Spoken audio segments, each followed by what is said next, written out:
Brangus Trakų rajono gyventojai, nuoširdžiai dėkojame visiems, kurie palaikė mus pirmose rinkimuose ir parodė paramą bei pasitikėjimą mūsų darbais Trakų rajono gyventojų labui.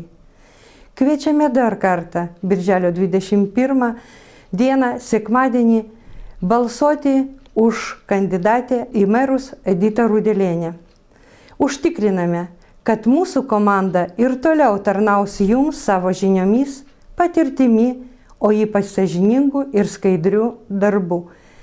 Neleiskite kitiems spręsti už jūs, nes nuo šio sprendimo priklausys ir jūsų gerovė. Būkime pilietiški, pareigingi bei atsakingi. Paremkite mūsų kandydatę Editę Rudelienę.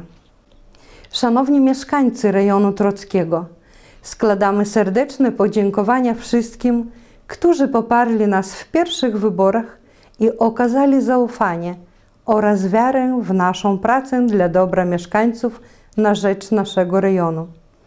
Zwracamy się po raz kolejny, zapraszając już 21 czerwca w niedzielę ponownie oddać swój głos na kandydatkę na mera Edytę Rudelienę.